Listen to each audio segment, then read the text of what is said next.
I turned down a promotion to be home with our kid, and my wife called me a failure and started an affair with an ambitious coworker. She said it directly, looking me right in the eyes, and I still can't forget those words. "You're not ambitious, Mark. You just gave up." In that moment, I knew our marriage was dead. Not because I was a bad husband or father, but because what I had done for our family, she perceived as a personal insult. It all started 4 weeks ago in mid-October. Sarah and I had everything, just like everyone else.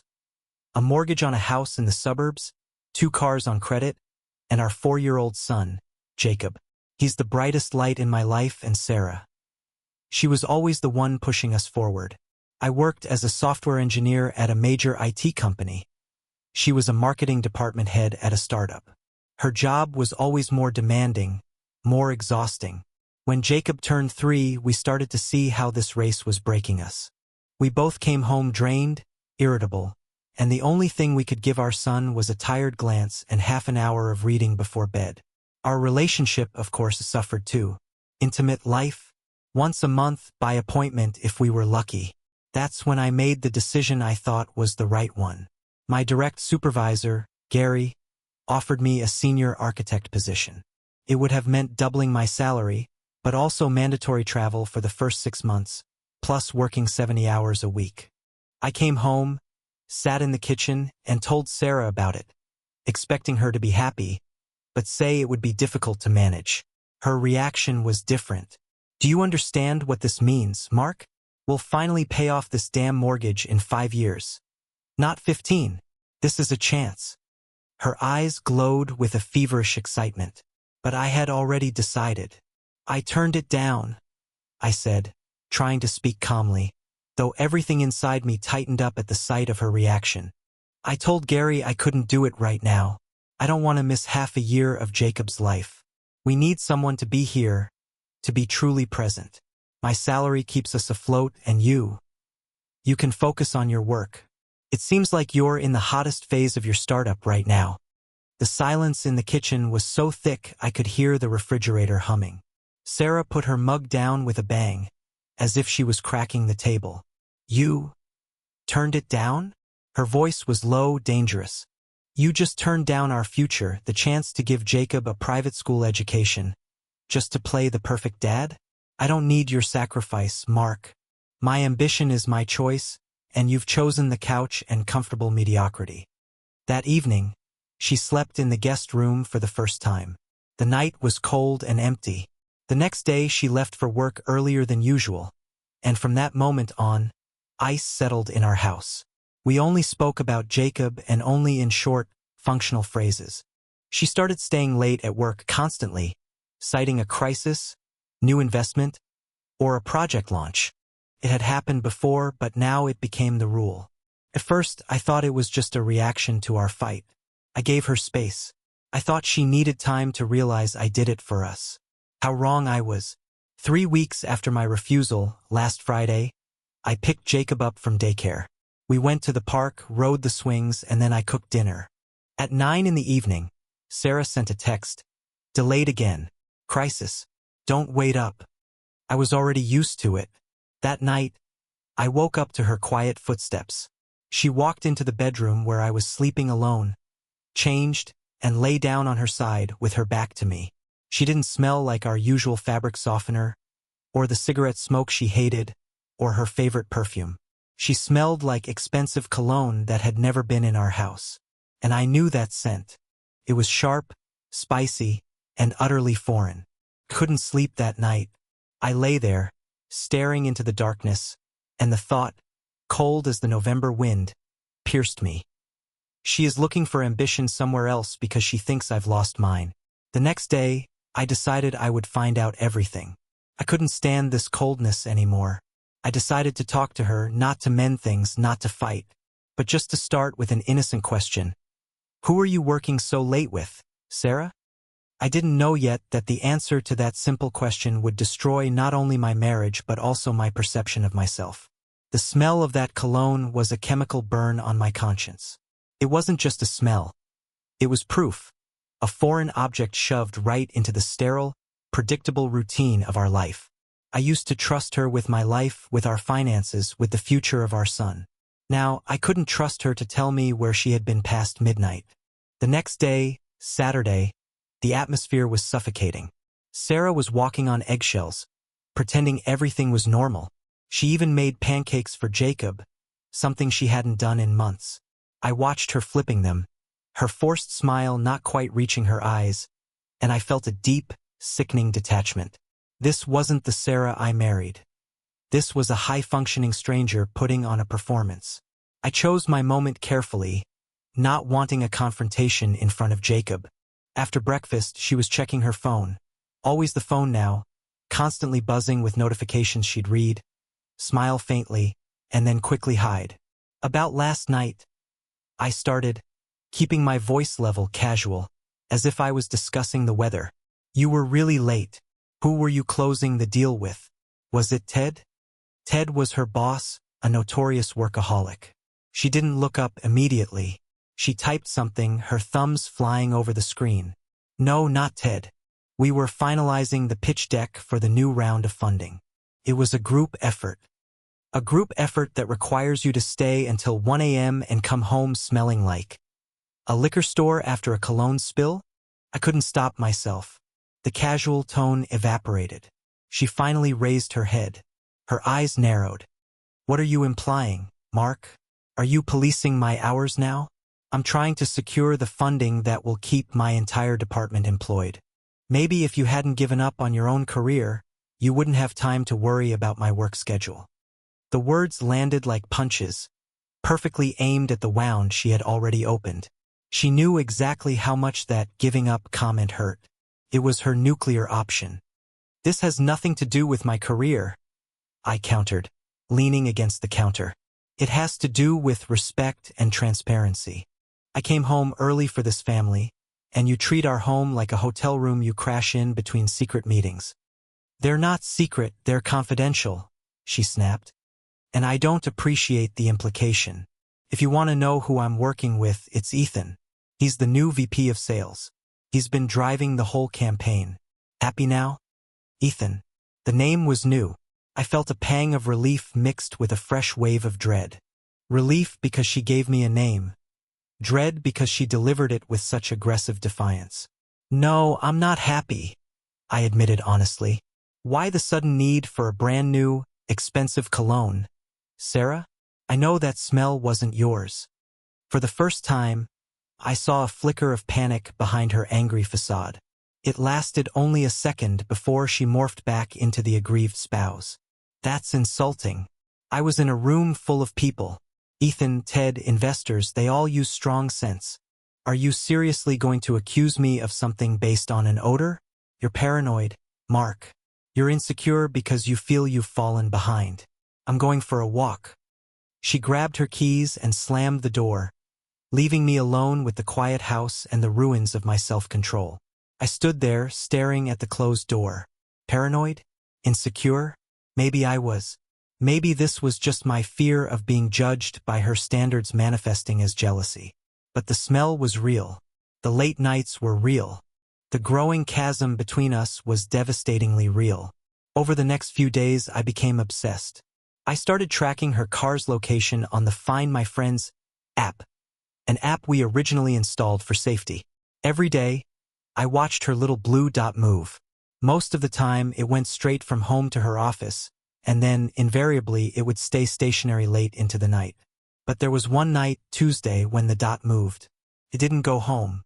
It stopped at an apartment complex about 10 miles from her office. A complex I didn't recognize, in a much trendier, more expensive part of the city. It stayed there for 2 hours. Exactly 2 hours. My hands started shaking, not from anger yet, but from the cold certainty that was creeping into my stomach. I opened Google Maps, located the apartment building, and typed the name Ethan into my company's internal directory search. No results. He didn't work at my company. So, I did what any desperate, sinking husband would do. I found her personal laptop, the one she always guarded, and logged in, using our anniversary date as the password. It worked instantly. I didn't search for emails. I went straight to her calendar. And there it was, An entry on the night she stayed late and came home smelling different. It wasn't pitch deck finalization. It was marked simply, E9 p.m. I closed the laptop quickly, my heart hammering against my ribs. I had the name. I had the time. And now I had the location of the apartment complex where her car had stopped. I felt like I was standing on the edge of a cliff, and the wind was pushing me toward the fall. My wife, the woman I refused a massive promotion for, was scheduling rendezvous with a man named E. I just needed to put the pieces together, and I knew exactly how I was going to do it. The name E scorched itself onto my retina. It wasn't just a letter. It was the entire unspoken truth of the last month, condensed into a single, ugly initial. Every late night, every cold shoulder, every accusation of my lack of ambition. It all funneled back to this anonymous rival who apparently had the drive she craved. I spent the next 3 days in a constant state of internal war. I was going through the motions. Dropping Jacob at daycare, clocking in at work, answering emails, but my real life was happening inside my head. The professional and composed programmer was now an amateur investigator operating on 4 hours of broken sleep. I had the apartment complex address from the GPS tracking, and the calendar entry, E9 p.m. I felt the intense, burning need to know who E was. Was he the ambitious replacement for me? The guy who didn't choose a comfortable salary and his son over a corporate ladder? The final straw came on Wednesday morning, 2 days after finding the calendar entry. Sarah was rushing out the door, perfectly dressed, smelling vaguely of a new, different perfume. One that was perhaps meant to mask the aggressive cologne I smelled the week before. "I need to leave early," she announced, barely looking up from her phone. "Big presentation today. I probably won't be home until late, possibly past midnight. Ted is really counting on me." I decided to use the tactic I knew she hated the most, turning her own words against her. The words she used when she belittled my decision. "That's wonderful, Sarah," I said, leaning against the doorframe, projecting calm where there was only rage. "It's great to see your drive. I know how important it is for someone to be truly ambitious and not settle for mediocrity. Go chase that promotion, honey. I'll take care of Jacob." The way I delivered the word ambitious, slowly, deliberately, letting the sarcasm drip, made her freeze. She looked up, her expression tightening into the familiar mask of defensive anger. "What's that supposed to mean, Mark?" she challenged, her voice low. "It means I support your career," I shrugged, forcing a smile. Just like I supported the choice to prioritize family when I turned down my own promotion. "Oh wait, you didn't see that as support. You saw it as a failure, right?" I had done it. I successfully introduced the core conflict back into the conversation, and the tension in the hallway was immediate and brutal. "Don't start with that again," she hissed, taking a step closer. "You made your choice. You chose the easy way out. I chose to actually build something, Mark, and I won't apologize for having goals that extend beyond carpool duty and dinner prep. And those goals involve late-night meetings with E. at anonymous apartment complexes?" I fired back, pushing the boundary. I was trembling, but I needed to see her break. Her eyes went wide, not with anger, but with genuine shock. I had hit the mark. The fact that I knew about the apartment complex was clearly a major shock to her. "You're tracking me?" she whispered, the color draining from her face. It was an accusation, but it was also a confession of guilt. "The fact that my wife's location on a Tuesday night is a secret is why I am tracking you." "Yes," I stated coldly. "Who is Ethan, Sarah? And what exactly is he helping you build that requires a 2-hour stop at a strange address 10 miles from your office?" The dam broke. Her defensive posture crumbled, replaced by a desperate, panicked fury. She didn't deny the meetings or the location. She attacked the messenger. "You have no right to question my commitment. You're suffocating me," she practically spat out. "You're threatened by my success. Ethan is a mentor. He has the kind of drive and vision that you just don't have anymore. He gets me. He understands the pressure. You've become complacent, Mark." You are safe, you are boring, and I lost respect for you the minute you chose comfort over our financial future. Her words were venom. She took my sacrifice, my attempt to stabilize our crumbling home life, and twisted it into the weapon she used to justify her emotional and, likely, physical betrayal. So, you're running to the ambitious guy because I decided to spend more time with my son? I asked, feeling the air leave my lungs. That's it? I became a better father, and that made me a worse husband in your eyes? She looked away, her silence screaming louder than any argument. I don't have time for this melodrama, she finally muttered, adjusting the strap on her expensive bag. I have to go. And then she was gone. The door didn't slam. It simply clicked shut, a final, cold period at the end of a devastating sentence. I was left alone in the hallway, the echo of her words. I lost respect for you, reverberating in my ears. I knew with absolute certainty that she was meeting E. today. She had just provided the perfect, aggressive cover. My head was spinning. She had laid down the moral gauntlet. I was boring, safe, and lacking ambition. Her betrayal was framed as a search for something more. I looked at the clock. 7:30 a.m. She had a full day of work ahead of her before the 9 p.m. appointment. I realized I couldn't wait until tonight. I had to know the full truth now, before she had a chance to clean up her mess. I grabbed my keys, called my boss to report a family emergency, and headed straight for her office. The target wasn't Sarah. It was Ethan. If he was her mentor, I would find him, and I would find out exactly what kind of mentoring he was providing. The situation was too tense, too poisonous to delay. My car ride to her office felt like a descent into the inferno. The rage wasn't a sudden explosion. It was a cold, dense mass settling in my chest, fueling every mile. I was no longer the safe, boring Mark. I was a husband about to confront the man who symbolized everything Sarah accused me of lacking. I pulled into the parking garage of the high-rise building where her startup was housed. My only plan was raw confrontation. Find Ethan, make a scene, and force the truth out into the light. I took the elevator up to the 14th floor. The startup office was all glass walls, polished concrete, and people in expensive casual were bustling around. I walked up to the reception desk, my heart hammering. I need to speak to Ethan, I stated to the young receptionist, trying to keep the tremor out of my voice. She looked up, clearly recognizing the tension in my posture. Which Ethan are you looking for, sir? We have several in sales. Do you have a last name? Ethan. The VP of sales, I said, remembering Sarah's aggressive declaration. He's working closely with Sarah in marketing.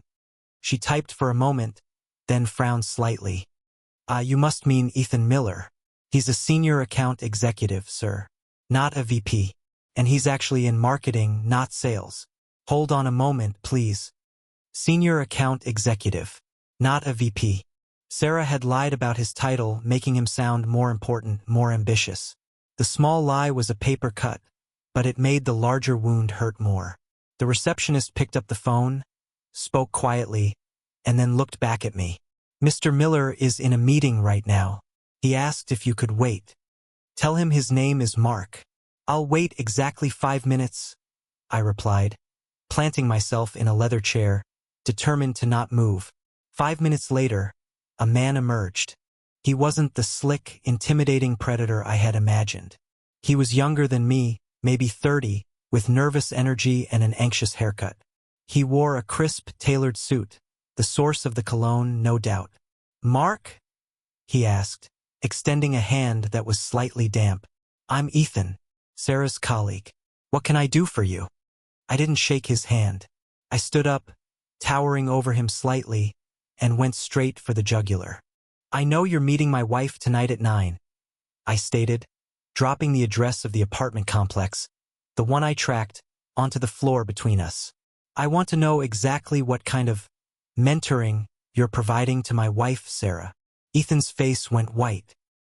He glanced around the bustling office, acutely aware of the risk of a public scene. Look, Mark, this isn't the place, he muttered, grabbing my arm and trying to pull me toward a quiet conference room. "It is exactly the place," I hissed, my voice gaining volume. "She said you were her inspiration, her motivation. I want to know if her ambition comes at the expense of my marriage." Ethan finally dragged me into an unoccupied room and quickly shut the sliding glass door. He looked distraught, not guilty in the way a lover looks, but panicked in the way someone covering a major corporate mistake looks. "It's not what you think," he started, running a hand through his hair. "Sarah and I, we're working on something highly confidential. It's a risk, a huge risk, and we had to keep it completely secret. She told me you were stressed, and that bringing this up with you would just make things worse." "What are you talking about, Ethan? Are you sleeping with my wife or not?" I demanded, the question tearing out of me. He stared at me, genuinely shocked. "No. God, no. We're not having an affair. She's been coaching me. I'm the one who needs the ambition." And then came the twist. "Look at this," Ethan whispered, pulling out his phone and showing me a series of cryptic, highly detailed messages between him and Sarah. "Sarah isn't looking for a fling, Mark. She's looking for her exit. She used your lack of ambition comment as a shield to build a massive project without you or Ted knowing. She's starting her own company. She's been leveraging her contacts, building a new platform and raising a seed round, and she's doing it with me." My mind reeled. Her own company? The apartment complex, the late nights, the E9 p.m.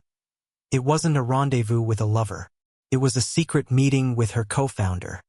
"The apartment," I stammered, pointing at the address on the floor. "What was that?" "That's my sister's place," Ethan explained quickly.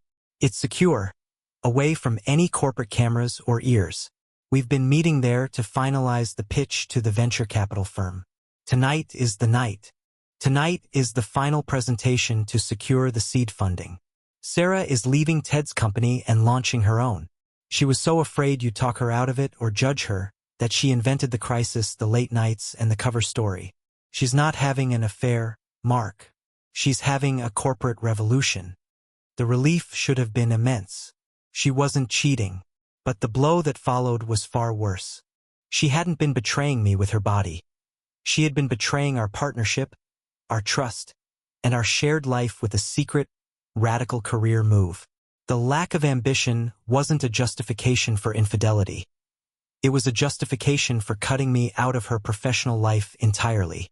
I sank onto the nearest chair, the rage replaced by a hollow, terrifying clarity. My refusal of the promotion hadn't saved our marriage. It had accelerated its dissolution. Sarah hadn't seen me as a supportive husband. She saw me as dead weight. Does she plan to tell me this?" I asked, my voice barely a rasp.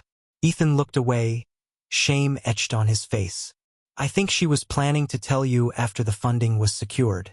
She was going to tell you the whole truth, that she's leaving her job, and that she needs your support. But..." He paused. "She was terrified you'd feel threatened by her ambition and ask her to choose." I looked at the clock. It was 1 p.m. She had 6 hours before the most crucial meeting of her life. A meeting that would determine if she was a failed executive or a CEO. I had a choice. Confront her now and ruin her life-changing pitch, or let her go through with it and deal with the fallout later. The moral dilemma was suffocating. If I ruined this, I would forever be the unambitious husband who couldn't handle his wife's success. But if I let her go, I would be the silent fool who was completely excluded from his wife's entire new reality. The air in that sterile conference room was thick with betrayal, yet the nature of the betrayal had fundamentally shifted. It wasn't about sex. It was about power, trust, and the terrifying chasm of ambition that had opened between us. Sarah hadn't been unfaithful. She had been unilateral. I stood up, the chair scraping against the polished floor. The immediate, violent anger I felt upon entering the building was gone, replaced by a cold, surgical clarity. Ruining her pitch was no longer an option. It wasn't just Sarah's future. It was potentially a multi-million-dollar endeavor she had risked everything for. If I destroyed it, I'd be proving her point, that I was the resentful, unambitious anchor dragging her down. Where is the meeting? I asked Ethan, my voice devoid of emotion. He looked surprised. The venture capital office downtown. Why? What are you going to do? I'm going to go home, I lied. I'm going to figure out how I'm going to tell our son that his parents don't trust each other anymore. I left Ethan there, looking relieved but utterly confused. I knew what I had to do. I couldn't just wait for the inevitable, devastating conversation after the meeting.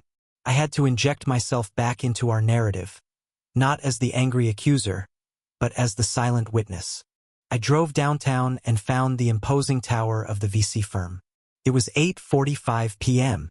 I knew the pitch was scheduled for 9. I slipped into the lobby, found the directory, and took the elevator to the designated floor.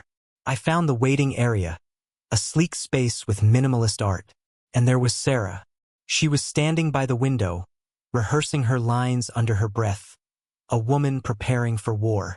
She looked incredible, tense, focused, and radiating the very ambition she had accused me of lacking. I walked up behind her. "It's a good presentation, I assume," I said quietly. She whirled around, a gasp catching in her throat. Her face, already pale from nerves, turned ashen. "Mark, what are you doing here? How? How did you find me?" Her voice was a terrified whisper. "I asked Ethan," I replied, deliberately keeping my expression neutral. "He told me everything. The company, the seed round, the VP lie, the apartment, the meetings." I paused, letting the weight of those facts crush the moment. "And that you had to tell me I was boring and a failure just so you could cut me out of the decision to launch your life's work." She looked away, unable to meet my eyes. The fight was gone. Only shame remained. "I was going to tell you," she mumbled, clutching her presentation folder like a lifeline. "After the funding was secured. I knew you would worry about the risk. I knew you'd bring up Jacob, the stability, the mortgage. You would have talked me out of it, Mark. You've become so safe." "Safe," I echoed. "I became safe so you could have the stability to chase this exact moment. I chose the slow lane so the fast lane wouldn't bankrupt us. And you saw that as a lack of respect for you, didn't you?" The double doors to the boardroom opened. A sharply dressed man, an investor, appeared. "Sarah, we're ready for you." Sarah looked from the open door, her destiny, to me, her destroyed past. The moral dilemma, the ultimate choice, was hanging in the air. This was the climax. I reached out, not to touch her, but to gently tap the file in her hands. "Go," I said, my voice low and steady. "Go in there and secure your future. Don't let me be the anchor you always feared I was." She stared at me, her eyes glistening. She didn't say thank you, or I'm sorry. She just gave a single, quick nod, a recognition of the terrible power I held and the restraint I was showing. She turned and walked into the boardroom, closing the doors behind her. I walked back to the waiting area, sat down, and stared out the window at the glittering, uncaring city. I wasn't waiting for the outcome of her meeting. I was waiting for the outcome of our marriage. An hour later, the doors opened. Sarah emerged, her eyes red, but a small, fierce smile playing on her lips. She had done it. She walked straight over to me. "We got it," she whispered. "Full seed funding. It's real, Mark. It's happening." I stood up. I didn't congratulate her. I just looked at her, seeing the ambition that drove her, the drive that had both created this incredible success and decimated our partnership. "The real meeting isn't over yet, Sarah," I said. "You chose ambition over trust. You chose a co-founder you met 4 weeks ago over the husband who sacrificed his career for your stability. You didn't cheat on me with a man. You cheated on me with a dream." She tried to reach for my hand, but I stepped back. "Please, Mark, give me a chance to fix this. We can use this money." "The money is yours," I cut in. "You earned it by yourself on your own time with your own secret partner. That's the reality you built. The house is half mine, but the ambition is all yours. And that difference, Sarah, is too big to bridge right now." I left her standing there, a newly funded CEO, terrified and alone. surrounded by the high rises that represented her ultimate success and our catastrophic failure. The question that remains is not about her future, but about mine. Does choosing peace and family over the pursuit of wealth truly make you the less ambitious one, or just the one who understood the cost too soon?